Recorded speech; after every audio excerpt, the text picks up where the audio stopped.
Hello everyone, welcome to filler form. सभी का स्वागत है जी फिलर फॉर्म पर। गुड इवनिंग सभी को। कैसे हैं आप सभी? पीडीएफ का इशू सॉल्व हो गया ज्योति वर्मा जी आपका? आपको नोट्स मिल गए हैं क्या?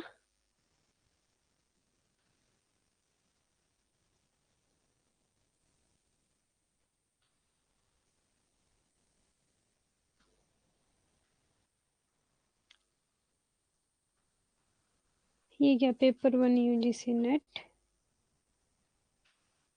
नेट? अच्छा। हाँ जी।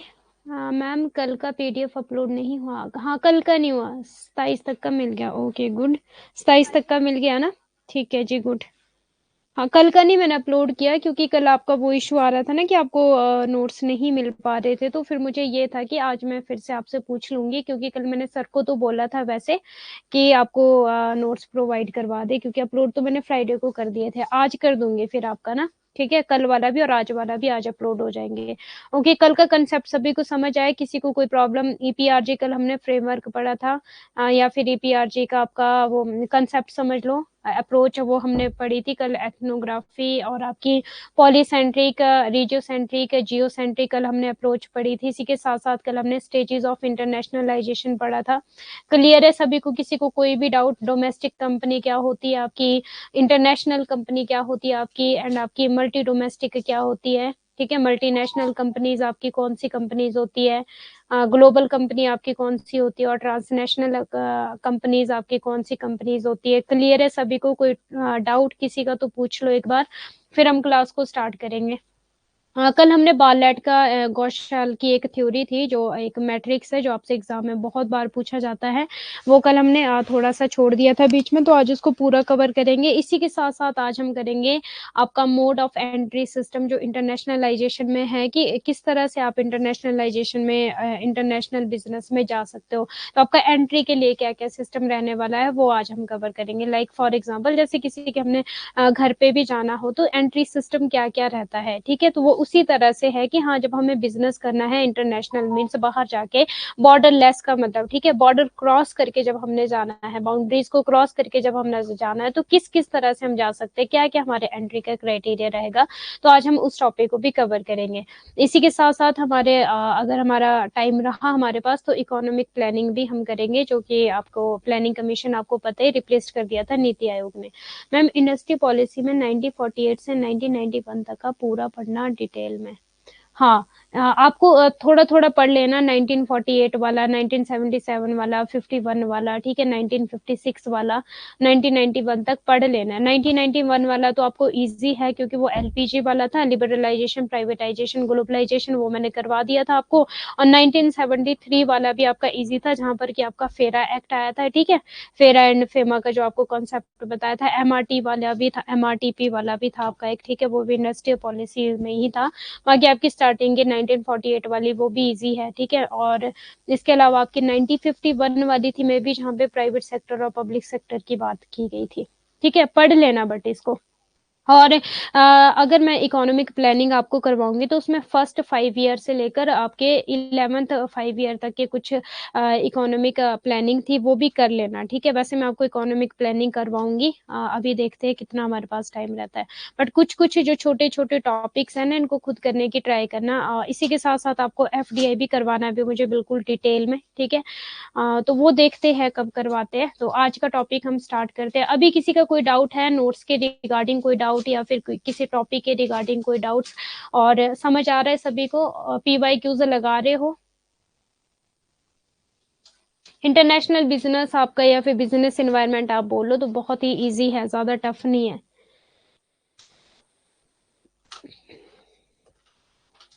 हाँ जी, किसी का कोई भी डाउट है? ओके, करें फिर स्टार्ट। Let's start. सभी थम्स अप दे दो। वी वांट ए जेआर है पॉजिटिव अफर्मेशन के साथ।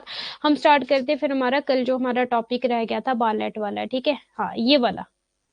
ये बहुत बार एग्जाम में क्वेश्चन बनता है जी, यहाँ से। बार्लेट और गौशाल की आपकी थ्योरी थी, वेरी वेरी इंपॉर्टेंट टॉपिक है ये। ठीक है, फर्स्ट ऑफ ऑल तो हम इसको मैट्रिक्स से ही समझेंगे। इसमें मेनली दो चीजों में बार्लेट की जो थ्योरी वो डिवाइड की गई थी। एक थी आपकी लोकल रिस्पॉन्सिवनेस, ठीक है, और एक है आपका ग्लोबल इंटीग्रेशन। दो चीजों को याद रखना, लोकल आपका रिस्पॉन्सिवनेस एंड आपका ग्लोबल इंटीग्रेशन। हाँ, अब देखो यहाँ पे इस मैट्रिक को देख लो प्लीज एक बार, इसको एज इट इज आप ऐसे ही याद करना, ठीक है। अभी डिटेल में बताऊंगी कि क्या है ये। वी वांट JRF, प्लीज सभी लिख दे। पॉजिटिव रहना है, पॉजिटिव बोलना है, पॉजिटिव लिखना है, ठीक है।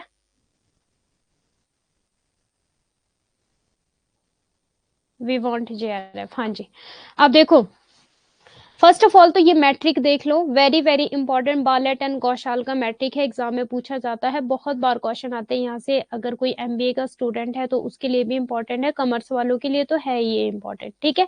अब देखो यहाँ पे लोकल रिस्पॉन्सिवनेस एंड आपका ग्लोबल इंटीग्रेशन। अब हम देखेंगे कौन कौन सी। एक है आपकी इंटरनेशनल कंपनी, हम पढ़ चुके हैं कि इंटरनेशनल कंपनी कौन सी कंपनी होती है आपकी, जब हम एक जो कंपनी है वो एक कंपनी है वो जो दूसरी कंट्री के साथ क्या करती है, सेल परचेज करती है, ठीक है। इंपोर्ट एक्सपोर्ट, हम सिंपल लैंग्वेज बोलेंगे, जब एक कंपनी दूसरी कंपनी के साथ मीन्स अनदर कंपनी के साथ कहाँ जाकर, बाहर जाकर, बॉर्डर क्रॉस करके, ठीक है, तो क्या करेगी, एक्सपोर्ट या इंपोर्ट करते हैं, तो उसको हम सिंपली क्या बोलते हैं, हमारी इंटरनेशनल कंपनी हो गई, ठीक है। मीन्स अगर इंडिया की कंपनी अमेरिका की कंपनी के साथ जाकर क्या करी है, इंपोर्ट एंड एक्सपोर्ट करे, तो क्या बोलेंगे हम, इंटरनेशनल। या फिर इंडिया की जो कंपनी है वो अमेरिका में जाकर अपना बिजनेस सेटअप करती है, तो क्या होगी, वो इंटरनेशनल कंपनी, कि उसने इंडिया में तो थी उसकी कंपनी, लेकिन उसने अमेरिका में जाकर भी अपनी कंपनी ओपन कर ली। क्लियर है। इंटरनेशनल कंपनी की अगर मैं बात करूं, हमने कल EPRG फ्रेमवर्क पढ़ा था, तो इंटरनेशनल कंपनी में हमारा कौन सा आएगा, कौन सी अप्रोच आएगी, एथनोसेंट्रिक अप्रोच आएगी, पॉलीसेंट्रिक अप्रोच आएगी, रीजियोसेंट्रिक अप्रोच आएगी, कि जियोसेंट्रिक अप्रोच आएगी, जल्दी से बताओ। EPRG हमारा दिया था पर्ल मटन ने। जल्दी से मुझे रिप्लाई करो, जो आपकी इंटरनेशनल कंपनी है वो कौन सी अप्रोच को फॉलो करेगी,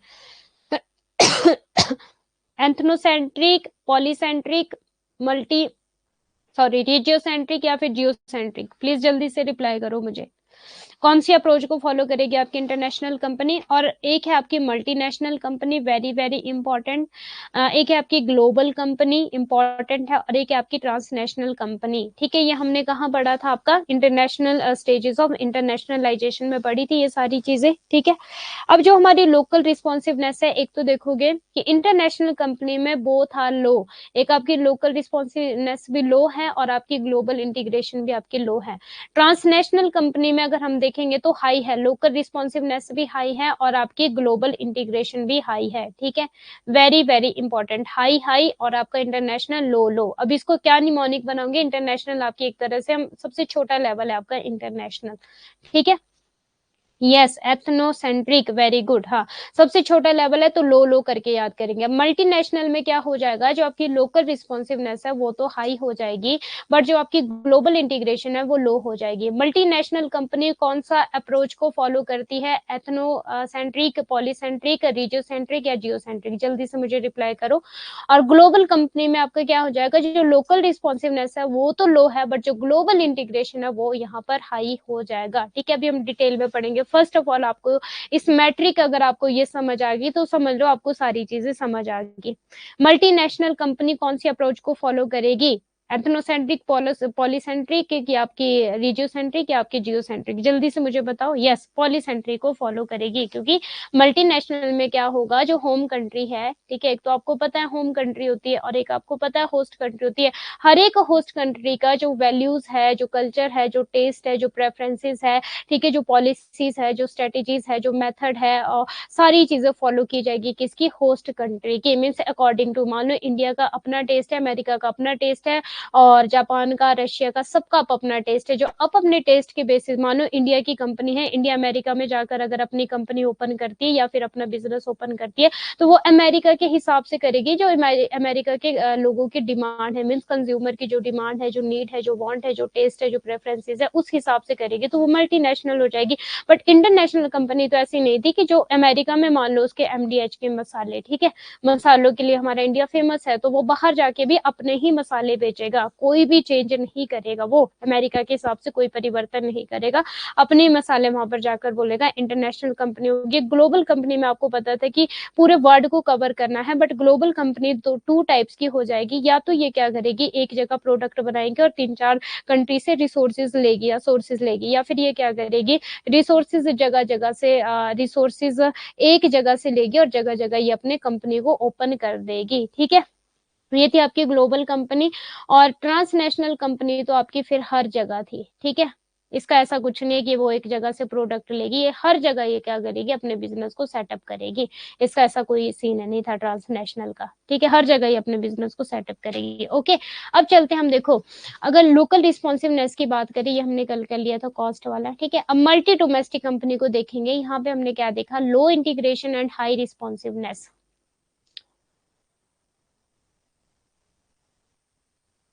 मतलब कि ग्लोबल जो इंटीग्रेशन है वो लो है यहाँ पर। कहाँ है मेरा पेन, ग्लोबल इंटीग्रेशन लो है और लोकल रिस्पॉन्सिवनेस हाई है, क्योंकि पॉलीसेंट्रिक में क्या होता है आपका कि हर एक होस्ट कंट्री को देखा जाएगा यहाँ पर उसकी टेस्ट एंड प्रेफरेंसेस की वजह से। इस वजह से जो ग्लोबल है वो तो लो हो जाएगा, मीन्स कि पूरे वर्ल्ड वाइड के हिसाब से नहीं देखा जाएगा, बट एक एक कंट्री के हिसाब से देखा जाएगा, एक होस्ट कंट्री के हिसाब से देखा जाएगा कि लोगों की, कंज्यूमर की या फिर बिजनेस की क्या डिमांड है, क्या प्रेफरेंसेस है, क्या टेस्ट है, इसलिए लोकल रिस्पॉन्सिवनेस वहां पे हाई हो जाएगा। लोकली मीन्स कि देखा जाएगा। अब देखो, aims to meet the needs of the local market, very very important, और tailor product and services to suit the local market. Again low pressure of for global, means कि global के हिसाब से, मीन्स पूरे वर्ल्ड वाइड के हिसाब से नहीं देखा जाएगा, यहाँ पे लोकली हिसाब से देखा जाएगा। कि सिंपल मैं बात करूं कि अमेरिका को क्या पसंद है, बस इतना मान लो मैंने अमेरिका में बिजनेस ओपन करना है, तो मुझे सिर्फ अमेरिका की परवाह है कि अमेरिका के लोगों को क्या पसंद है। ठीक है, यूके के लोगों को क्या पसंद है, यूएसए के लोगों को क्या पसंद है, बस जहां पे मैं बिजनेस ओपन करूंगी मुझे वहां का देखना है स्पेसिफिक। तो इसलिए होगा, मुझे ग्लोबल के लेवल पे नहीं जाना है कि मुझे पूरे पूरे वर्ल्ड वाइड को मुझे कवर नहीं करना है। ठीक है, तो वहां पे लो इंटीग्रेशन रह जाएगी ग्लोबल की, और लोकल जो आपकी रिस्पॉन्सिवनेस है वो क्या हो जाएगी, हाई हो जाएगी। डिसेंट्रलाइज्ड स्ट्रक्चर हो जाएगा। ठीक है, और ये तो ऑब्वियसली होगा डिसेंट्रलाइज स्ट्रक्चर, क्योंकि यूएसए की अलग स्ट्रेटेजी रहेगी, आपकी यूके की अलग रहेगी, अमेरिका की अलग रहेगी। जरूरी नहीं है कि वो सिर्फ इंडिया की ही स्ट्रेटेजी, ये मेथड को फॉलो करेगा। ठीक है, unique marketing and sales approach to each individual market, individual market को भी कवर करेगा। एग्जाम्पल आपका नेस्ले हो जाएगा। ठीक है, यहाँ पे क्या हो जाएगा, अब देखो नेस्ले का क्या सिस्टम है, जो नेस्ले के प्रोडक्ट है वो इंडिया में सस्ते मिलते हैं, वही प्रोडक्ट अगर हम बात करें अमेरिका में, तो अमेरिका में नेस्ले के प्रोडक्ट कैसे बिकते हैं, बहुत ज्यादा महंगे बिकते हैं। क्लियर है, समझ आ रहा है सभी को, क्लियर है जी सभी को। तो ये है आपकी मल्टी डोमेस्टिक कंपनी। ठीक है, लो इंटीग्रेशन मतलब ग्लोबल लेवल पे क्या, लो ग्लोबल इंटीग्रेशन एंड हाई आपका लोकल रिस्पॉन्सिवनेस। क्लियर है। अब अगर हम ग्लोबल की बात करें तो यहाँ पे हाई है, क्योंकि ग्लोबल नाम से ही क्लियर है कि पूरे वर्ल्ड वाइड को कवर करना है, यहाँ पे किसी लोकल मार्केट को नहीं। और यहाँ पे लो रिस्पॉन्सिवनेस हो जाएगा आपका किसमें, लोकल में। और इसका क्या एग्जाम्पल है आपका, फाइजर। फाइजर आपको पता है एक कंपनी है, लंदन इसका हेडक्वार्टर है, यूके में भी। ठीक है, और ये फाइजर जो है ये बनाती है, लाइक आपकी वैक्सीन होगी, जब हमारा ये कोविड-19 आया था, मेडिसिन होगी। ठीक है, ये सारी चीजें है ये कंपनी फाइजर की। ठीक है, फर्मा, हाँ मीन्स की मेडिकल से रिलेटेड है। तो इसकी जितनी भी मेडिसिन है वो सेम एज इट इज बिकेगी। अगर मान लो वो मेडिसिन अमेरिका में बिक रही है तो सेम मेडिसिन ही आपकी इंडिया में बिकेगी, सेम मेडिसिन ही आपकी रशिया में बिकेगी। मीन्स पूरे वर्ल्ड को, पूरे ग्लोब को ये क्या करती है, कवर करती है। तो इसलिए हाई इंटीग्रेशन हो जाएगा आपका ग्लोबल वाला, और लो इंटीग्रेशन हो जाएगा लोकल रिस्पॉन्सिवनेस का आपका। ठीक है, लोकल रिस्पॉन्सिवनेस लो हो जाएगी, क्योंकि ये पूरे किसको कवर कर रही है, दे offer the same product world wide, name से ही क्लियर है। इसलिए आपका ग्लोबल इंटीग्रेशन कैसा हो जाएगा, हाई हो जाएगा, और लोकल रिस्पॉन्सिवनेस आपकी कैसी हो जाएगी, लो हो जाएगी। लोकल के हिसाब से काम नहीं करेगी। ठीक है, ये पूरे वर्ल्ड को ध्यान में रख करके काम करेगी। Global companies are the opposite of multi domestic company, name से क्लियर है। Their goal is to maximize efficiencies in order to reduce cost as much as possible. Global companies are highly centralise होती है, कि means की centralise का क्या मतलब हो जाएगा कि सारी अथॉरिटी, जो मान लो ये है आपकी फाइजर है, सारी अथॉरिटी, सब कुछ स्ट्रेटेजी और सारी चीजें वही फॉलो की जाएगी। ठीक है, जो स्ट्रेटेजी मान लो लंदन में ये कंपनी है, यूके में इसका हेडक्वार्टर है, ठीक है, तो ये क्या करेगी कि जो स्ट्रेटेजी, जो पॉलिसीज, जितनी भी चीजें वहां पे फॉलो की जा रही है पूरे वर्ल्ड लेवल में फॉलो किया जाएगा। ठीक है, उसको बांटा नहीं। डिसेंट्रलाइजेशन का क्या मतलब होता है कि मान लो मैं अपनी अथॉरिटी आपको दे रही हूँ, ठीक है, उसको बोलते हैं डिसेंट्रलाइजेशन। बट सेंट्रलाइजेशन का क्या मतलब होता है कि मैं ही प्रधान हूँ और मैं किसी को भी अपनी अथॉरिटी नहीं दूंगी, जो मेरी स्ट्रेटेजी है वही स्ट्रेटेजी सब फॉलो करेंगे। ठीक है, all world wide branches are very dependent on the headquarter. ठीक है, सारे किस पे डिपेंड है, जो मान लो इसका हेडक्वार्टर मान लो यूके में है, तो ऑल वर्ल्ड वाइड ब्रांचेस, जितनी भी ब्रांचेस मैं ओपन करूंगी, मान लो फाइजर की मैंने ब्रांचेस ओपन की इंडिया में, फाइजर की मैंने ब्रांचेस ओपन की अमेरिका में, फाइबर की मैंने ब्रांचेस ओपन की आपकी जापान में, अफ्रीका में। ठीक है, अब क्या होगा, वो जितनी भी सारी ब्रांचेज है वो सारी डिपेंड किस पे रहेगी, जो हेडक्वार्टर यूके का है, मीन सारी स्ट्रेटेजी, सारे मेथड, सारी चीजें वो वही फॉलो करेगी। ठीक है, जो भी मेडिसिन बनाने का, जो भी वैक्सीन बनाने का, सारी चीजें सेम एज इट इज रहेगी, सेम प्रोडक्ट रहेगा। A company example would be Pfizer. ठीक है, ये आपको पता है कि फाइजर बहुत बड़ी कंपनी है पूरे वर्ल्ड लेवल पे। ठीक है, जबकि हमारा जब कोविड-19 आया था तो इसी ने ही वैक्सीन, जो वो था वैक्सीन वगैरह लगी थी, तो यहाँ से ही था वो, फाइजर से। ओके जी, क्लियर है सभी को, कोई डाउट? नेक्स्ट हम चलते ट्रांसनेशनल। अब ये ऐसी कंपनी है, यहाँ पे हाई इंटीग्रेशन ग्लोबल भी हो जाएगा, मीन्स की ये ग्लोबल को भी कवर कर रही है। ठीक है, और ये हमारी लोकल मार्केट को भी कवर कर रही है। किस तरह से, अब देखो, मान लो कि इंडिया में है जो कॉस्मेटिक, इंडिया में सपोज मान लो कॉस्मेटिक प्रोडक्ट बहुत ज्यादा बिकते हैं। ठीक है, वहीं अगर हम बात करें अमेरिका में नहीं बिकते हैं उतने ज्यादा, तो मीन्स ये लोकल मार्केट को भी ये पूरे वर्ल्ड वाइड में जाएगी, बट ये वो किस किस प्रेफरेंसेस पे जाएगी, इंडिया की पसंद के हिसाब से, अमेरिका की पसंद के हिसाब से।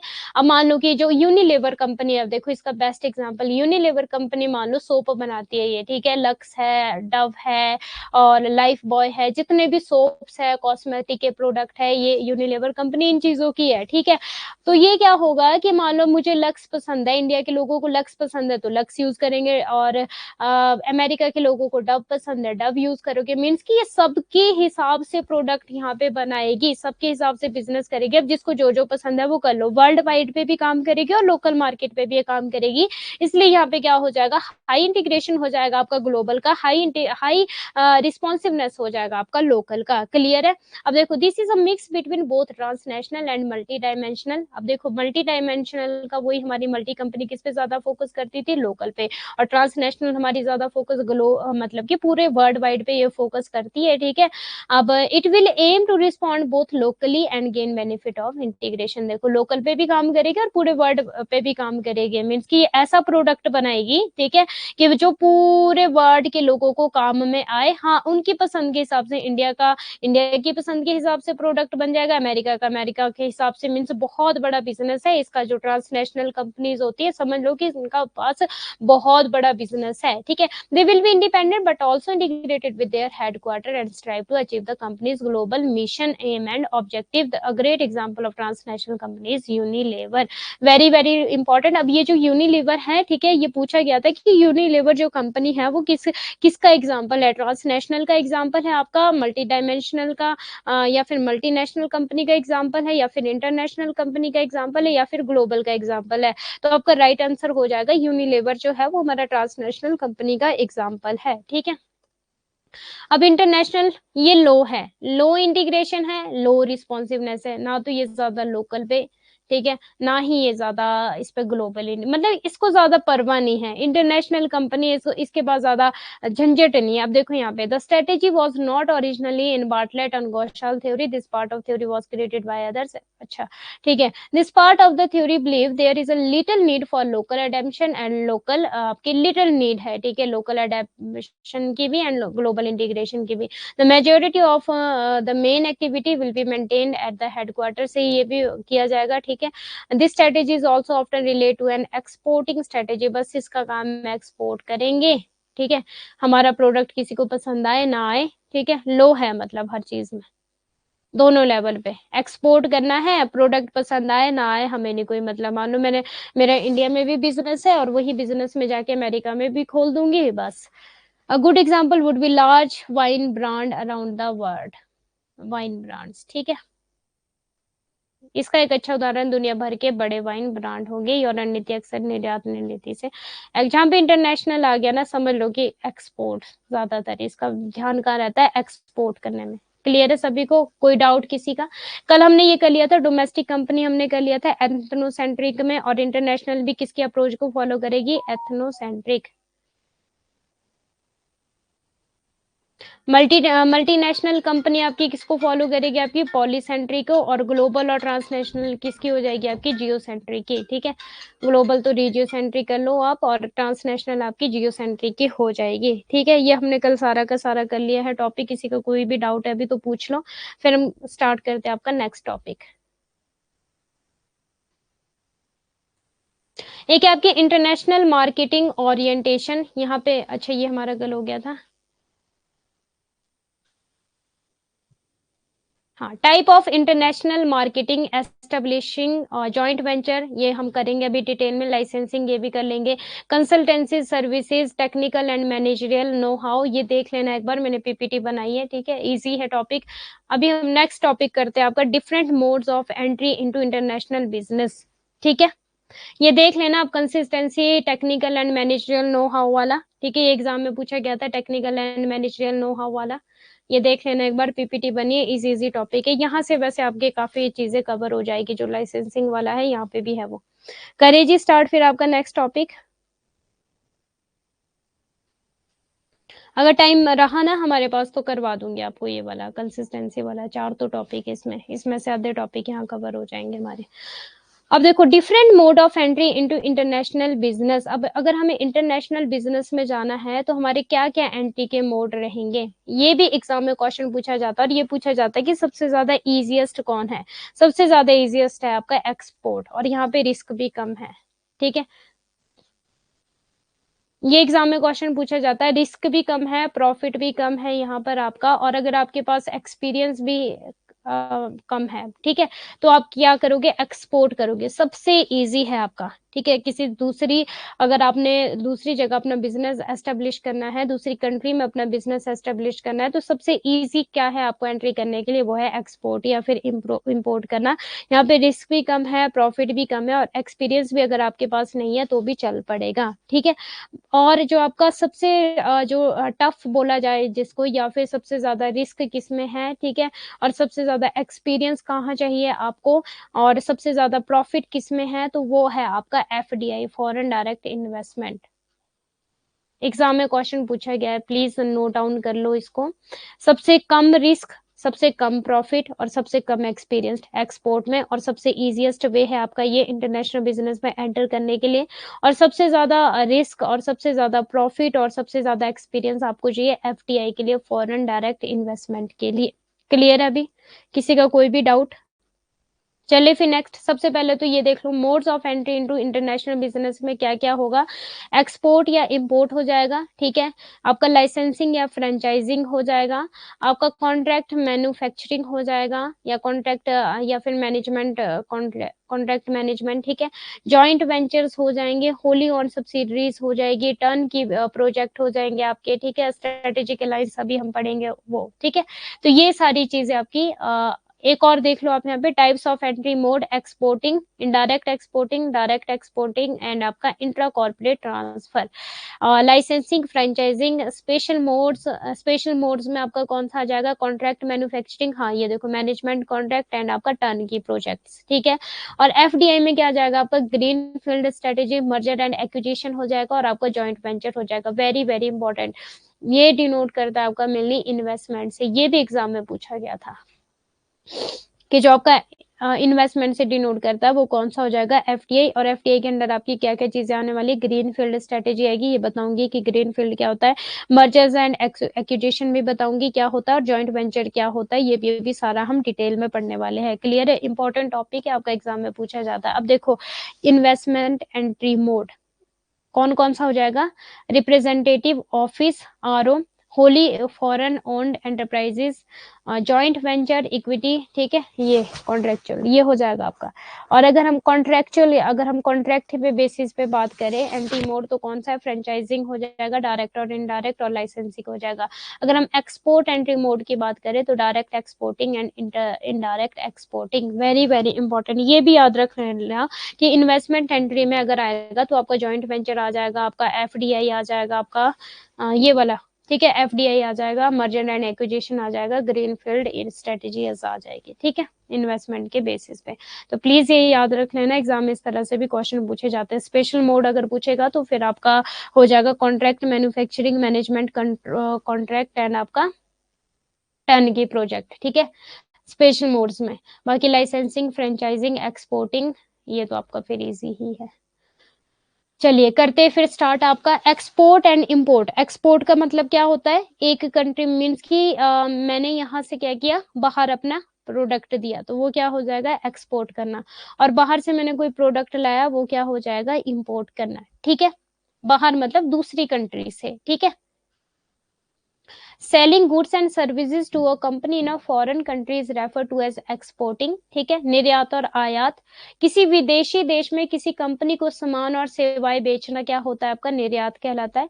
For instance, Gulab sold sweets to a store in Canada, purchasing goods from a foreign company is known as importing. अब यहाँ पे क्या हो जाएगा, उदाहरण के लिए गुलाब ने कनाडा में एक स्टोर को मिठाइयां बेची। किसी विदेशी कंपनी से सामान खरीदना आयात कहलाता है। परचेजिंग गुड्स फ्रॉम ये तो इसका एग्जांपल हो गया, गुलाब सोल्ड मतलब उसने बेचा, sweets to a store in Canada में उसने अपना सामान बेचा, तो क्या हो जाएगा, एक्सपोर्ट किया उसने, ठीक है। और सबसे इजी होता है आपका ये, और सबसे पहला स्टेप भी एग्जाम में सम टाइम पूछा जाता है आपसे कि सबसे पहला स्टेप कौन सा होता है आपका इंटरनेशनल में, इंटरनेशनल बिजनेस में एंट्री मोड का, तो वो हो जाएगा आपका एक्सपोर्ट। नेक्स्ट देखो, purchasing goods from a foreign company is known as importing. किसी विदेशी कंपनी से सामान खरीदना आयात कहलाता है। ये तो आपको पता है, कॉमर्स के स्टूडेंट है, ये तो बेसिक से है। For instance, the purchase of dolls from a Chinese company by Indian dolls dealer, ठीक है, तो वो क्या हो जाएगा, यहाँ पे एग्जांपल दिया, उदाहरण के लिए एक भारतीय गुड़िया विक्रेता द्वारा एक चीनी कंपनी से गुड़िया की खरीद। Export and imports are the typical way through which business begin their activity overseas before moving on to other kind of international। अब इसको क्या बोलेंगे हम, ये कौन सी ट्रेड होगी हमारी, ट्रेड का मतलब क्या होता है, जब हम गुड्स एंड सर्विसेज को परचेज या सेल करते हैं उसको क्या बोलते हैं, ट्रेड। और इंटरनेशनल का क्या मतलब हो जाएगा आपका, जब आप एक कंट्री से दूसरी कंट्री में अपने गुड्स एंड सर्विसेज को परचेज करते हो या फिर सेल करते हो, ठीक है, वो क्या होगा आपका इंटरनेशनल हो जाएगा, क्योंकि आप अपने नेशन से बाहर चले गए, मीन्स इंटरनेशनल, आपने बॉर्डर को क्रॉस कर लिया, मीन्स के इंटरनेशनल। क्लियर है जी सभी को। अब देखो यहाँ पे है important ways to export and import. एक तो आपकी डायरेक्ट इंपोर्टिंग या फिर एक्सपोर्टिंग होगी, ठीक है, या फिर आपकी इनडायरेक्ट होगी। अगर मैं डायरेक्ट की बात करूँ, सिंपल सी बात है, ठीक है, the company handle all of the necessary paper work for the shipment and financing of goods and services and deal directly with foreign supplier और परचेजर। सिंपली सी बात करूँ, डायरेक्ट क्या हो जाएगा, मान लो कंपनी ए है, ठीक है, और ये कंपनी बी है, तो कंपनी ए यहाँ पे डायरेक्टली क्या कर रही है, सेल एंड परचेज कर रही है, ठीक है, और कंपनी बी भी ए से डायरेक्टली सेल एंड परचेज कर रही है। मीन्स इंपोर्ट एंड एक्सपोर्ट जो हो रहा है वो डायरेक्टली हो रहा है विदाउट एनी इंटरमीडिएटरीज। अब इंटरमीडिएटरीज हमने स्टार्टिंग में भी पढ़ा था, जब मैंने आपको करवाया था बिजनेस एनवायरनमेंट के कुछ फैक्टर, जहाँ पे हमने इंटरनल और एक्सटर्नल फैक्टर पढ़े थे, ठीक है, वहां पर मैंने आपको बताया था एक इंटरमीडिएटरी टर्म आई थी। और इंटरमीडिएटरी का क्या मतलब होता है, जब आपके बीच में रिटेलर आ गए, होलसेलर आ गए, ठीक है, कंज्यूमर आ गए, एजेंट्स आ गए, तो वो क्या हो जाते हैं, इंटरमीडिएटरी हो जाते हैं, जो मीन्स दो लोगों को, दो कंपनियों को आपस में जोड़ रहे हैं। क्लियर है, ये तो हो गया आपका डायरेक्ट इंपोर्ट एंड एक्सपोर्ट करना। अगर मैं इनडायरेक्ट इंपोर्ट एंड एक्सपोर्ट की बात करूँ, ये देखो इंटरमीडिएटरी को क्या बोला जाता है, मिडिल मैन, ठीक है, to handle all the paper work and negotiate with foreign supplier और customer, the firm involvement is limited. अब ये जो मिडिल मैन है, ये क्या हो जाएगा, कीवर्ड हो जाएगा आपका यहाँ पे, किस चीज के लिए, इनडायरेक्ट इंपोर्ट एंड एक्सपोर्ट। अब देखो सिंपल सी बात समझो, यहाँ पे ये है कंपनी ए और ये है कंपनी बी, और यहाँ पे एक कंपनी सी है, ठीक है। अब कंपनी ए है, जो पहले ये जो ये सी कंपनी है, ये काम करेगी, बी से प्रोडक्ट लेगी और फिर ए को बेचेगी, ए से प्रोडक्ट लेगी फिर सी को बी को बेचेगी, इस तरह से। अब जो कंपनी सी है, मैंने ये क्यों बताया आपको कि ये है यहाँ पे इनडायरेक्ट, जो कि मिडल मैन का काम कर रही है। ये किसके बीच में बिजनेस करवा रही है? कंपनी और कंपनी के बीच में ये क्या है? मध्यस्थता का काम कर रही है, मिडल मैन का। ठीक है, कंपनी सभी कागजी कार्रवाई को संभालने, विदेशी आपूर्तिकर्ताओं या ग्राहकों से बातचीत करने के लिए बिचौलिया, ठीक है, बिचौलिया जिसे बोलते हैं ना, दो लोगों के बीच जो रिश्ता जोड़ता है उसको हम क्या बोलते हैं? बिचौलिया। ठीक है, बिचौलिए का उपयोग करती है, कंपनी की भागीदारी सीमित है। ओके जी, क्लियर है? किसी का कोई भी डाउट इस टॉपिक में? समझ आ रहा है सभी को? थम्स अप दे दो प्लीज, यस या नो में। हाँ जी, हो रहे लर्न?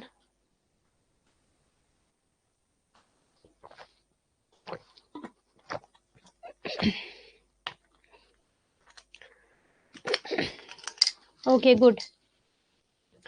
नेक्स्ट है आपका contract manufacturing.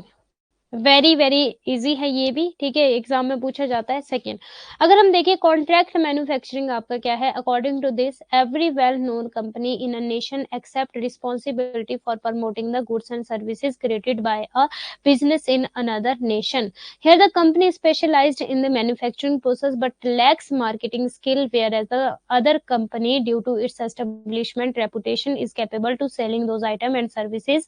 Offering these items and services is not the primary business of this। और सिंपली बात बोलूं, कॉन्ट्रैक्ट मैन्युफैक्चरिंग का क्या मतलब हो जाएगा? सपोज मैं हूं कंपनी ए, ठीक है, मेरे पास है कंपनी है, मेरे पास है कंपनी किसकी? शूज की है। ठीक है, अब मैं क्या करती हूँ कि जो शूज को बनाने के लिए जो जितना भी सामान है, रॉ मटेरियल है ना, वो मैं अलग अलग कंपनी से लेती हूँ। जैसे कि मानो लेदर मैंने किसी से ले लिया जो लेदर के लिए फेमस है, और बक्कल जो शूज में लगते हैं सपोज, ठीक है, वो मैंने किसी और से ले लिए, इस तरह से, और यहाँ पे मैंने बना दिए शूज। अब जो कॉन्ट्रैक्ट मैन्युफैक्चरिंग का क्या मतलब हो गया यहाँ पे कि डिफरेंट डिफरेंट कंपनी से मैंने सामान लिया था और मैंने शूज बना दिया। अब जो वो छोटी छोटी स्मॉल कंपनीज थी, ठीक है, उनको तो कोई जानता नहीं था।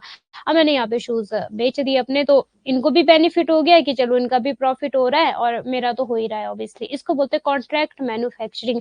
जैसे कि मान लो एक कार को बनाने के लिए जो हम कार के जो पुर्जे है ना, जो कार को बनाने का जो सामान है, वो हम अलग अलग कंपनी से लेते हैं। मान लो टायर वाली एक कंपनी होगी, बहुत फेमस है, ठीक है, मान लो ये स्टेयरिंग वाली एक कंपनी होगी, ठीक है, इस तरह से। और मैंने अलग अलग कंपनियों से सामान खरीदा, मीन्स कॉन्ट्रैक्ट मैन्युफैक्चरिंग। ठीक है, सामान खरीदा मैंने और फिर मैंने क्या, कार बना दी और सेल कर दी। ठीक है, अब देखो ये होता है आपका कॉन्ट्रैक्ट मैन्युफैक्चरिंग। अब यहाँ पे इंटरनेशनलाइजेशन की बात कैसे होगी मैम? कैसे हम करेंगे इसको इंटरनेशनलाइजेशन? अब मान लो मैं इंडिया में हम रहते हैं, ठीक है, इंडिया में मान लो मैं बनाती हूँ car BMW, okay, for example.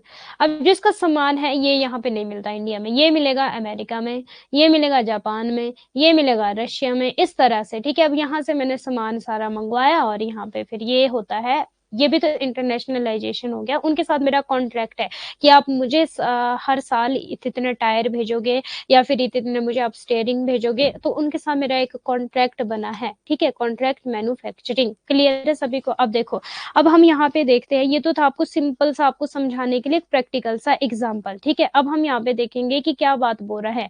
अनुबंध विनिर्माण, इसके अनुसार एक देश की प्रत्येक प्रसिद्ध कंपनी दूसरे देश में किसी व्यवसाय द्वारा निर्मित वस्तु और सेवाओं को बढ़ावा देने की जिम्मेदारी स्वीकार करती है। क्या? एक देश की प्रसिद्ध कंपनी दूसरे देश में किसी व्यवसाय द्वारा निर्मित वस्तु और सेवाओं को बढ़ावा देने की जिम्मेदारी स्वीकार करती है। यहाँ कंपनी विनिर्माण प्रक्रिया में विशेषज्ञता रखती है, ठीक है, लेकिन विपणन कौशल का अभाव है, जबकि दूसरी कंपनी अपनी स्थापित प्रतिष्ठा के कारण उन वस्तु और सेवाओं को बेचने में सक्षम है। इन वस्तु और सेवाओं की पेशकश करना इन संगठनों को प्राथमिक व्यवसाय नहीं है, बल्कि वे इसे अपने नाम और प्रतिष्ठा के लाभ के साथ साथ अपने ग्राहकों को कम कीमत पर उच्च गुणवत्ता। ठीक है, बस इजी है, वही बात है। अब licensing, very very important. When a corporation from one country, the licensor, grants a license to a company from another country, the licenses। मान लो कंपनी ए है, इसको क्या बोलेंगे हम? लाइसेंसर, जो लाइसेंस देती है किसी को। और कंपनी बी है जो लाइसेंस लेती है, उसको हम क्या बोलेंगे? लाइसेंसी। ये भी एग्जाम में क्वेश्चन पूछा जाता है कि लाइसेंसर कौन होता है, लाइसेंसी कौन होता है। ठीक है, to use its brand, patent, trademark, technology, copyright, marketing skill. Very very important, ये पूछा गया एग्जाम में कि जहां पे हम किसी के ब्रांड को, पेटेंट को, ट्रेडमार्क को, टेक्नोलॉजी को, कॉपीराइट, मार्केटिंग स्किल्स को यूज कर सकते हैं, वो लाइसेंसिंग में आएगा कि फ्रेंचाइजीज में आएगा? तो आपका राइट आंसर क्या हो जाएगा? लाइसेंसिंग। ठीक है, to assist the other firm sell its product, this contractual agreement is referred to as licensing. The licensor corporation receives a return proportion to sales. अब क्या करेगी वो, कुछ ना कुछ क्या लेगी वो, प्रॉफिट लेगी. Returns may take the form of royalty or fees. In other nation, the government determine how the returns are fixed. This cannot exceed 5% of revenue and several. ठीक है. लाइसेंसिंग, जब एक देश का एक निगम लाइसेंस करता दूसरे देश की कंपनी, अब क्या हो गया, एक देश और दूसरे देश की, तो मान लो कंपनी ए है इंडिया की और कंपनी बी है हमारी अमेरिका की. ठीक है. उसके ब्रांड, पेटेंट, ट्रेडमार्क, प्रौद्योगिकी का कॉपीराइट, विपणन कौशल का उपयोग करने के लिए लाइसेंस देता है. अब जो इंडिया है वो लाइसेंस किसको दे रहा है, अमेरिका को दे रहा है कि हाँ आप मेरा जो ब्रांड है, मान लो पूमा का ब्रांड है, एडिडास का ब्रांड है, ठीक है, आप उसको यूज कर सकते हो, ट्रेडमार्क और वो सारी चीजें. ठीक है. उसको लाइसेंस देता है कि हाँ आप पूमा का जो बिजनेस है वो वहां पर भी आप ओपन कर सकते हो अमेरिका में. ठीक है. इस तरह से आदि अन्य फॉर्म को अपने उत्पाद बेचने में सहायता करने के लिए इस संविदात्मक समझौते को लाइसेंसिंग कहा जाता है. लाइसेंस करता निगम को बिक्री के अनुपात में रिटर्न प्राप्त होता है. रिटर्न, ठीक है, इजी है बस. For instance, Pepsi and Fanta are made and distributed globally by local bottles in other nation under the licensing system. उदाहरण के लिए पेप्सी और फेंटा की लाइसेंसिंग प्रणाली के तहत अन्य देशों में स्थानीय बॉटलर्स द्वारा वैश्विक स्तर पर बनाया और वितरित किया जाता है. जो कंपनी इस तरह का प्रतिकरण प्रदान करती है उसे लाइसेंसकर्ता के रूप में जाना जाता है. The company that provide such authority दे दी किसको, पेप्सी एंड फेंटा को, लोकल बॉटल्स में. ठीक है. Is known as licensor. वही the other company is a different country that receive these rights is known as licensee. ये तो पढ़ लिया हमने. The mutual sharing of knowledge, technology, patent between the companies is called cross licensing. ठीक है. Easy है. अब हम बात करते हैं फ्रेंचाइजिंग क्या होता है. The franchisee is the unique right or freedom that a producer grant to a certain person or group of people to establish the same business at a specific location. ठीक है. फॉर एग्जाम्पल KFC का जो business है, ठीक है, वो same as it is America में भी है, सेम एज इट इज वो इंडिया में भी है. तो जो सेम टेस्ट अमेरिका में बिक रहा है वही सेम टेस्ट आपका इंडिया में भी होगा, उसको बोलेंगे हम फ्रेंचाइजीज. मीन्स ये अपनी टेक्नोलॉजी, अपने मेथड, अपने पॉलिसीज, अपनी सारी चीजें दे देगा किसको, इंडिया में. ठीक है. उसको हम क्या बोलेंगे, franchisee. Same as it is होगा. लाइसेंस में ऐसा नहीं होता कि आपको सेम एज इट इज ही करना है. लाइसेंस में सिर्फ आपको अधिकार दे दिया जाता है कि हाँ आप इस तरह का बिजनेस ओपन कर सकते हो, बट वो अपने मेथड, अपनी स्ट्रेटेजी, अपना कोई भी आपको इंफॉर्मेशन नहीं देगा अपने बारे में. ठीक है. आपका अलग अलग सिस्टम हो सकता है लाइसेंस में, बट फ्रेंचाइजीज में क्या हो जाएगा, सेम. जैसे हम बोलते हैं ना कि MBA वाला है उसकी इतनी सारी फ्रेंचाइजीज है, मतलब कि सेम एज इट इज, जैसी चाहे वो एक ब्रांच में बिकती है वैसी सेम चाहे सारी ब्रांचेस में बिकेगी. ओके जी. तो same business at a specific location, ये वेरी वेरी इंपॉर्टेंट है, ये कीवर्ड है आपका. The producer use this contemporary business model to market their product in far off location. In general, producer who have a good reputation use this system. Individuals are motivated by their goodwill and try this mode of business in order to earn profit. अब क्या हो जाएगा, जो यहाँ पे individuals है वो क्या, उसकी गुडविल का क्या नाम होता है भाई, नेम एंड फेम चलता है. ठीक है. जैसे कि मान लो MBA चाय वाला, तो उसका नाम बिकता है ना, MBA चाय वाला. अब जहाँ पे भी मान लो उसकी फ्रेंचाइजी इंडिया में इतनी सारी है, 15, 20, 25 जितनी भी फ्रेंचाइजीज है, तो ऑलरेडी उसकी एक गुडविल बन चुकी है. अब वो जहां मर्जी भी अपनी ब्रांच को खोलेगा, मान लो वो ब्रांच खोलता है अपनी शिमला में, हिमाचल में और अलग अलग जगहों में, गुजरात में, मुंबई में, तो वो सारी जगह उसका नाम, उसकी जो चाय है वो बिकेगी क्योंकि उसका नाम चलता है. तो उसको बोलते हैं franchisee. Same as it is. ठीक है जी. सेम वही टेस्ट होगा, वही मेथड, वही टेक्नोलॉजी, वही सब कुछ, वही पॉलिसी, सब कुछ सेम रहने वाला है फ्रेंचाइजीज में. ठीक है. Franchising is a contractual agreement that involve the grant of right by one party to another for use of technology, trademark, patent in return for agreed payment for a certain period of time. ठीक है. अब the business that give the rights, parent company उसको बोला जाता है, is refer to as franchiser, जो right देगी. ठीक है. MBA चाय वाला राइट्स दे रहा है किसको, किसी अनदर कंपनी को. ठीक है. तो वो क्या हो जाएगा, franchisor. And the business that purchase the, और जिस बिजनेस से परचेज किए है वो सारे राइट, वो क्या हो जाएगा, फ्रेंचाइजी. एग्जाम में ये भी पूछा गया है कि फ्रेंचाइजर कौन होता है, जो राइट्स दे रहा है, और फ्रेंचाइजीज कौन हो जाएगा, जो राइट्स ले रहा है. क्लियर है सभी को, किसी का कोई भी डाउट इस टॉपिक में. चलिए जी नेक्स्ट. 5:40 हो गया, मैं कंप्लीट. अब देखो सिक्योरिटीज लॉ, फ्रेंचाइजिंग और लाइसेंसिंग किसके गवर्नड बाय सिक्योरिटीज लॉ और लाइसेंसिंग कॉन्ट्रैक्ट लॉ। रजिस्ट्रेशन यहाँ पे रिक्वायर्ड होती है बट लाइसेंसिंग में कोई भी रजिस्ट्रेशन नहीं होती है। Territorial rights offer to franchisees और यहाँ पे not offered license can sell similar license and product in same area. Support and training, यहाँ पे ट्रेनिंग की जरूरत पड़ती है फ्रेंचाइजर को, प्रोवाइडेड बाय फ्रेंचाइजर, ठीक है, क्योंकि भाई same as it is product बनाना है, same as it is business करना है तो ट्रेनिंग की जरूरत तो पड़ेगी। बट लाइसेंस में ट्रेनिंग की जरूरत नहीं पड़ेगी, भाई हमने लाइसेंस दे दिया, आप अपने बिजनेस को स्टार्ट कर सकते हो अपने बिहाफ पे, ठीक है। यहाँ पे टेस्ट अलग हो सकता है और यहाँ पे मेथड अलग हो सकते हैं, यहाँ पर पॉलिसी अलग हो सकती है, बट फ्रेंचाइजर में सेम टेस्ट रहने वाला है। लाइक जैसे कि KFC का चिकन, ठीक है, तो KFC का चिकन आप जहां मर्जी चले जाओ सेम ही टेस्ट होगा, ठीक है। रॉयल्टी पेमेंट यस और यहाँ पे भी लाइसेंसिंग में यस, ठीक है। Use of trademark logo and trademark retained by franchiser and used by franchisee can be licensed. अब जो ट्रेडमार्क है ये retained by franchiser and used by franchisee, ठीक है। अब फ्रेंचाइजर का तो वही जो लोगो यूज KFC है वो सेम एज इट इज, सारी जितनी भी वो जगह अपनी फ्रेंचाइजीज ओपन करेगा वो सेम एज इट इज वही लोगो रहने वाला है। एग्जाम्पल मैकडोनल्ड हो गया, सबवे हो गया, डंकिन डोनट्स हो गया, ठीक है। तो ये सेम मैकडोनल्ड आपको पता है, चाहे वो अमेरिका में है, चाहे इंडिया में, चाहे जापान में, वो सेम एज इट इज है, उसका टेस्ट एज इट इज है, ठीक है। जैसे मान लो पिज्जा बर्गर जो भी सारी चीजें वो सेम है। और ये क्या हो जाएगा, माइक्रोसॉफ्ट ऑफिस का लाइसेंस दे दिया कि हाँ आप यूज कर सकते हो, ठीक है। Licensor does not have control over लाइसेंसी। अब जो लाइसेंसर है उसका कंट्रोल नहीं होता लाइसेंसेस पे, but franchiser exercise control over franchisee, franchiser का कंट्रोल रहता है फ्रेंचाइजीज पे। क्लियर है, क्योंकि भाई वही उसको ट्रेंड कर रहा है, सेम प्रोडक्ट बनाना है, क्यों क्यों उसका कंट्रोल रहेगा कि भाई उसका नेम खराब ना हो जाए। मान लो KFC है, ठीक है, तो इसका नाम खराब ना हो जाए, इसने अपनी गुडविल को बनाया है। अगर मान लो इसने अपनी फ्रेंचाइजीज खोली है डिफरेंट डिफरेंट कंट्रीज में, तो उस सेम टेस्ट होना चाहिए, कहीं ऐसा ना हो कि इसका नेम खराब हो जाए, ठीक है। तो पूरा कंट्रोल रहता है। क्लियर है अभी लाइसेंस एंड फ्रेंचाइजी का सभी को, किसी को कोई डाउट? नेक्स्ट चलते हैं हम, नेक्स्ट टॉपिक है हमारा joint ventures, very very important. Joint venture भी आपका क्या है, एंटी मोड सिस्टम है इंटरनेशनल बिजनेस में एंट्री लेने के लिए, ठीक है। A joint venture is a formed when two or more business decide to work together for a common goal and mutual benefit. अब मान लो मारुति है और सुजुकी है, ठीक है, ये दोनों बिजनेस, मान लो मारुति हमारी इंडिया की है और सुजुकी कहाँ की है, अमेरिका रशियन, कहाँ की है सुजुकी, ठीक है। सुजुकी मान लो जापान की है, हाँ जापान की है, मैं भी सुजुकी नेम से ही क्लियर हो रहा है, सुजुकी जापान लग रहा है मुझे, जापान है, ठीक है। तो अभी इन दोनों ने क्या किया, इन दोनों ने मारुति और सुजुकी, ठीक है, इस तरह की एक कार बना दी। अब इनका क्या था, कॉमन गोल था और म्यूचुअल बेनिफिट था, दोनों का बेनिफिट था। जापान वालों का भी बेनिफिट था इसमें, इंडिया वालों का भी बेनिफिट था, तो दोनों ने मिलकर डिसाइड किया कि हम एक साथ काम करेंगे सेम गोल और म्यूचुअल बेनिफिट के लिए, ठीक है।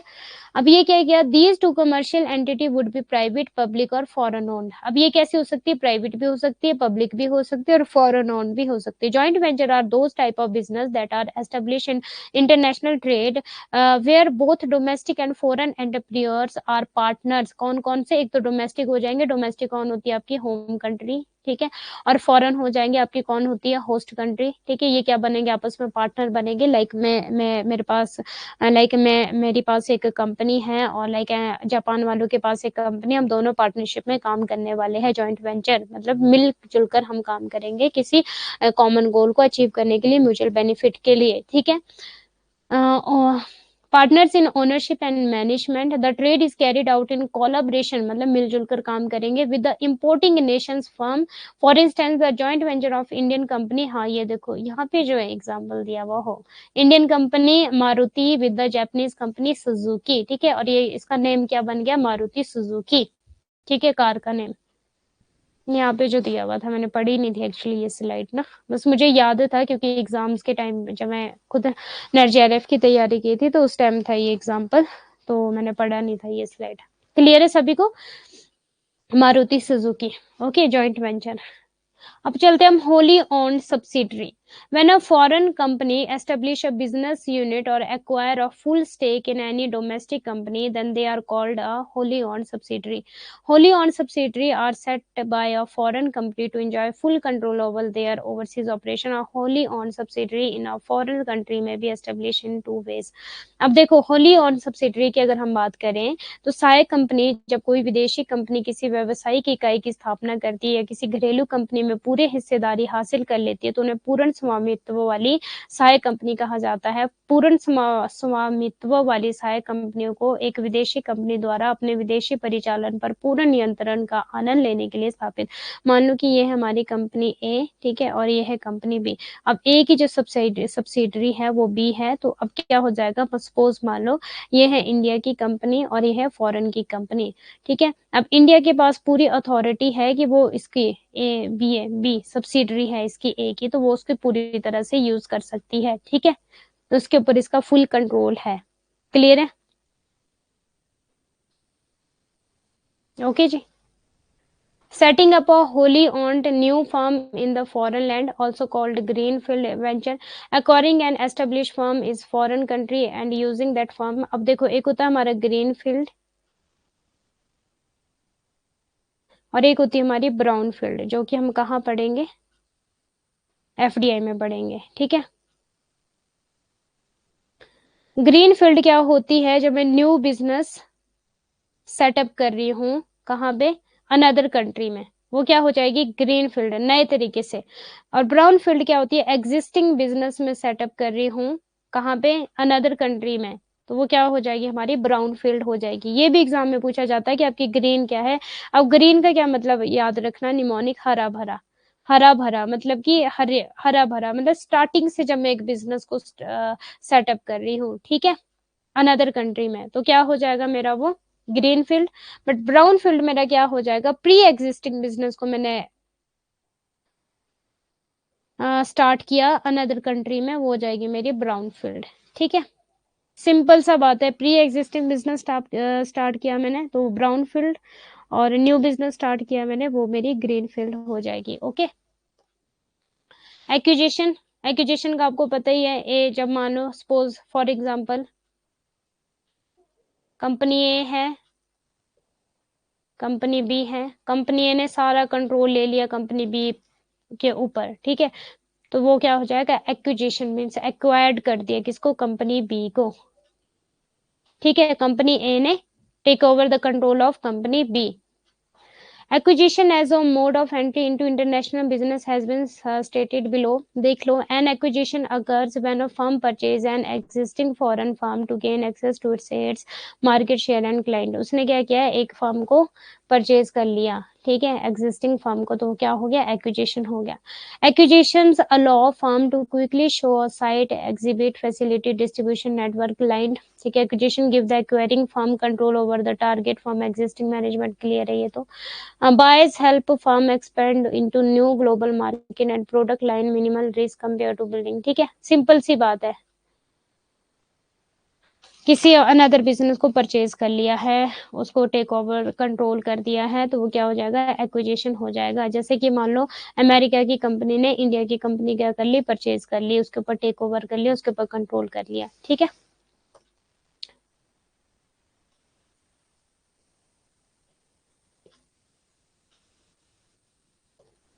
किसी भी वजह से एक्विजिशन किया जा सकता है।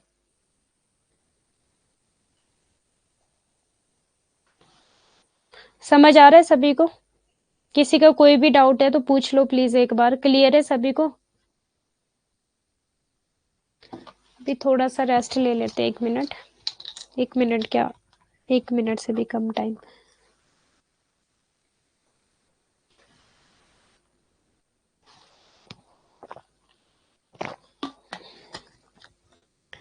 तब तक पूछ लो, कोई भी डाउट है।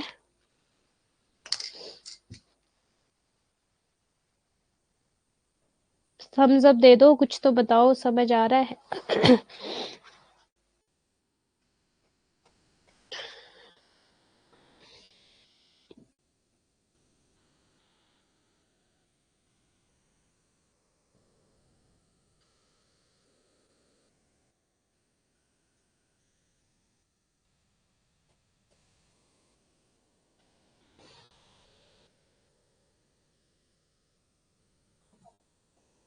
बस 2 स्लाइड्स रह गई हमारी, ये हो जाएगा अभी।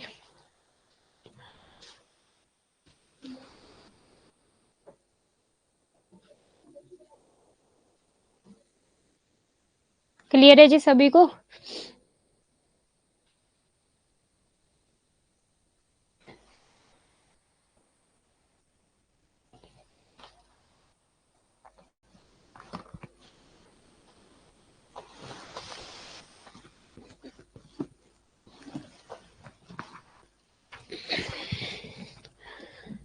चलिए करते हैं फिर स्टार्ट।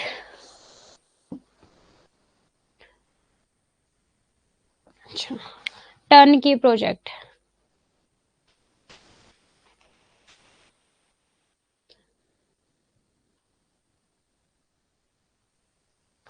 अब देखो, एक है आपका टर्न की प्रोजेक्ट, ये भी एग्जाम में बहुत बार पूछा जाता है कि टर्न की मतलब क्या होता है आपका। ठीक है, टर्न की अगर मैं सिंपल भाषा में बोलूं कि मान लो आपने किसी से चाबी ली, ठीक है, की का क्या मतलब हो गया, चाबी, और फिर आपने वो काम करके वापस दे दी, टर्न की। टर्न की प्रोजेक्ट का अगर मैं बात करूं, ठीक है, अपनी लैंग्वेज में बताती हूँ फिर हम पढ़ते हैं इसको। आपके पास एक प्रोजेक्ट आया रोड बनाने का, ठीक है, कि आपको रोड बनाने हैं। ओके, अब क्या हुआ कि इन्होंने आपको प्रोजेक्ट दिया है, सपोज कंपनी बी ने, कंपनी बी ने बोला कंपनी ए को कि आपको रोड बनाने का प्रोजेक्ट दिया गया है, आपने, ये हमारी सपोज बाहर जापान की कंपनी है और ये है सपोज हमारी चाइना की कंपनी, ठीक है। तो इन्होंने बोला कि आपको प्रोजेक्ट हम देते हैं, अपने रोड बनाना है इस तरह का, अपने रोड बनाना है इस तरह का, अपने प्रोजेक्ट बनाना है। कंपनी ए ने बोला ठीक है जी हम प्रोजेक्ट बना देंगे, और इसमें अब कुछ बात रहती है कि जैसे ये प्रोजेक्ट बन जाएगा तो फिर हम आपको सारा का सारा चीजें आपको वापस दे देंगे, मीन्स कि आपका सारी चीजें, ठीक है। इसमें से हम प्रॉफिट भी रख सकते हैं अपना, और सदाबहार के लिए भी हम प्रॉफिट अर्न कर सकते हैं, इस तरह का रहता है, पढ़ते हैं हम, ठीक है। समझ गए ना? इतना सा टर्न की का मतलब है कि बस जब तक वो प्रोजेक्ट बनेगा तब तक हम दोनों आपस में बाइंड है, जैसे ये रोड बन गया उसके बाद मेरा आपके साथ कोई रिश्ता नहीं है, सिंपल सी बात है बस। क्लियर है? तब तक हम एक तब तक हम पार्टनरशिप में रहेंगे जब तक हमारे पास कुछ टाइम के लिए होता है ये,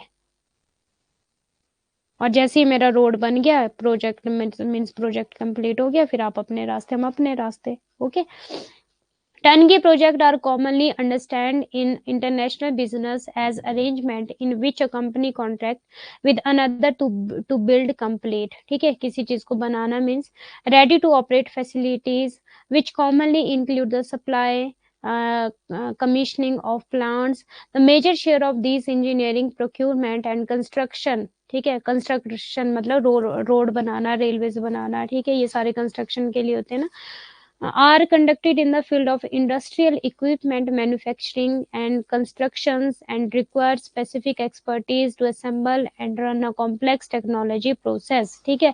वेरी वेरी इजी है आपका ये। अब इसमें ना 2-3 चीजें आपसे एग्जाम में पूछी जाती है, तो प्लीज 1 मिनट में सर्च कर लूँ आपसे। BOT करके है एक, ठीक है, उसकी फुल फॉर्म भी एग्जाम में पूछी जाती है। यस, टर्न की प्रोजेक्ट आपका एक होता है आपका BOD, build on and develop. New slide ले लेते हैं हम, ठीक है, इंपॉर्टेंट है, यहाँ पे स्लाइड में नहीं है बट एग्जाम में पूछी जाती है इसकी फुल फॉर्म। BOD आपका किस में आता है? टर्न की प्रोजेक्ट्स में आता है। BOD की फुल फॉर्म क्या है? Build on develop.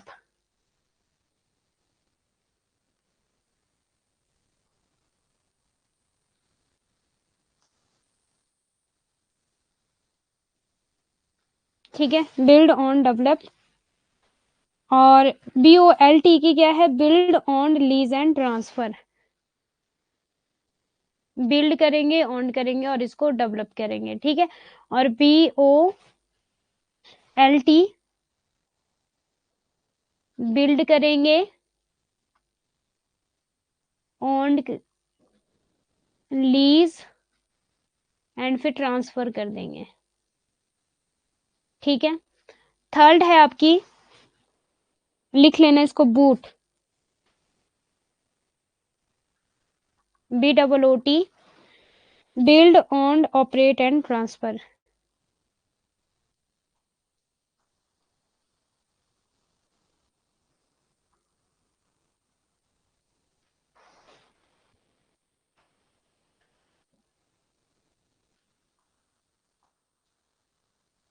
ऑपरेट आपका और ट्रांसफर, ठीक है। ये इंपॉर्टेंट है, BOD build on develop, BOLT build on lease transfer and BOOT आपका build on operate and transfer, ठीक है। ये हो गया जी आपका। अब आते हैं हम स्ट्रेटेजिक अलायंस पे। ये भी एग्जाम में पूछा जाता है आपसे। Strategic alliance is an arrangement between two companies to undertake a mutually beneficial project while each returns it independence, ठीक है। अब स्ट्रेटेजिक अलायंस का क्या मतलब हो जाएगा, ये कहीं ना कहीं आपकी जॉइंट वेंचर से थोड़ी सी अपोजिट है। This agreement is less complex and less binding than a joint venture in which two business pool resources to create a separate business entity. Suppose मान लो मेरी जो कंपनी है वो है शूज की, ठीक है, और एक कंपनी भी है, उसकी कंपनी है क्लोथ की, ठीक है। हम एक दूसरे के साथ हमारा सिर्फ क्या रहेगा कि हाँ हम एक दूसरे के साथ पार्टनरशिप तो करेंगे, ठीक है। बट हम क्या करेंगे कि अपनी क्लोथ की चलाती रहेगी, मैं अपनी शूज की चलाती रहूंगी, ठीक है। मेरी अपनी लीगल एंटिटी है, इसकी अपनी लीगल एंटिटी है, मीन्स ये अपनी इंडिपेंडेंट है और मैं अपनी इंडिपेंडेंट हूँ। जॉइंट वेंचर में क्या होता है कि ये दोनों आपस में मिल जाती है, बट स्ट्रेटेजिक अलायंस में क्या होगा, दोनों आपस में मिलेगी नहीं, ठीक है। इसका अपना अस्तित्व है, इसका अपना अस्तित्व है। अब देखो यहाँ पे दो कंपनियों के बीच पारस्परिक रूप से लाभ मीन्स प्रॉफिट अर्निंग के लिए यहाँ पे, ठीक है, परियोजना शुरू करने की एक व्यवस्था है, जबकि प्रत्येक अपनी स्वतंत्रता बरकरार रखती है। जो क्लोथ बनाती है उसकी अपनी स्वतंत्रता है, जो शूज बनाती है उसकी अपनी स्वतंत्रता है, ठीक है। यह समझौता संयुक्त उद्यम की तुलना में कम जटिल और कम बाध्यकारी है। मीन्स ये है कि हाँ ये कम क्या है, जॉइंट वेंचर में तो आपको अपनी स्ट्रेटेजी, अपने मेथड, अपनी पॉलिसी सब कुछ शेयर करना पड़ता है, बट स्ट्रेटेजिक अलायंस में ऐसा नहीं है, ठीक है।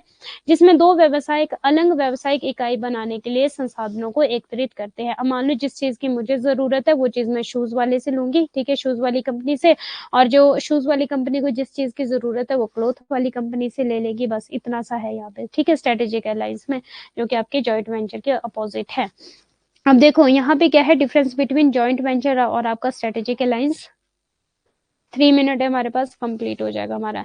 New legal entity is created. यहाँ पे क्या होता है कि नई लीगल एंटिटी क्रिएट की जाती है, part owned by a companies entering the. अब जैसे मानो मारुति और सुजुकी, ये दोनों क्या इनका नेम बन गया ना एक मारुति। पहले तो मारुति अलग थी, सुजुकी अलग थी, क्योंकि मारुति इंडिया वालों की है, सुजुकी आपकी जापान वालों की है। ये दोनों आपस में मिल गई, ये क्या बन गई, मारुति सुजुकी, ठीक है। बट अगर हम स्ट्रेटेजिक अलायंस की बात करें, नो लीगल एंटिटीज क्रिएटेड, क्योंकि जो मारुति है वो मारुति ही रहेगी, ठीक है, और जो सुजुकी है वो सुजुकी ही रहेगी। इनका अपना इंडिपेंडेंस है, बस एक दूसरे के मान लो इनको कोई नॉलेज चाहिए, कोई प्रॉफिट के लिए बस एक दूसरे से मिलेगी, बातचीत करेगी, ठीक है, और बाकी ये अपना अस्तित्व रहेगी, ठीक है। द जेवी में unlimited lead to one of, ठीक है, strategic alliance really lead, okay, involve creating memorandum of आपका एसोसिएशन, मेमोरेंडम ऑफ क्या है ये, एमओयू की क्या फुल फॉर्म है, क्या आपका मेमोरेंडम ऑफ एसोसिएशन एमओयू, और एमओयू की क्या है, where each company outline the detail what knowledge sharing they are looking as a part of the strategic participant tend to be either from the same और complementary industry participant can be from completely different industries, ठीक है। खास में इतना, बस first line थी आपकी खास, ठीक है। तो फिर ये होता है जी आपका आज का टॉपिक कवर, क्या क्या हमारे एंट्री थे, किस किस तरह से हम एंट्री कर सकते हैं, और एक आपकी फॉरेन डायरेक्ट इन्वेस्टमेंट भी है जिससे आप एंट्री कर सकते हो, ठीक है, उसको हम डिटेल में पढ़ेंगे कल, ओके। वो आपका लंबा टॉपिक है, फॉरेन डायरेक्ट इन्वेस्टमेंट में और फॉरेन पोर्टफोलियो इन्वेस्टमेंट, ये सारी चीजें कल करवाऊंगी आपको, ओके जी, ठीक है फिर, thank you so much all of you and bye bye, take care, और पढ़ते रहिए प्लीज। बाकी आपको पीडीएफ आज मिल जाएगी इसकी कंप्लीट, अभी तक की सारी पीडीएफ नोट्स में जाके। मैम यूट्यूब वाले पीडीएफ भी साथ में अपलोड कर दीजिए, वो अभी तक नहीं मिला है। यूट्यूब वाला क्या है कि मैंने आपको रिवीजन करवानी है, इंटरनेशनल ट्रेड थ्योरीज, ठीक है। वो हमारी अगर मानो कल हमारा एफडीआई और हमारा इकोनॉमिक प्लानिंग हो जाता है, तो उसके बाद मैंने आपको इंटरनेशनल ट्रेड थ्योरीज करवानी है, टैरिफ नॉन टैरिफ बैरियर उसी के अंडर है, क्योंकि यूट्यूब पर मैंने आपको टैरिफ और नॉन टैरिफ बैरियर्स नहीं करवाए थे, और foreign trade, Indian foreign trade ऐसा करके है कुछ, फॉरेन ट्रेड पॉलिसी, ठीक है, वो भी करवाना है।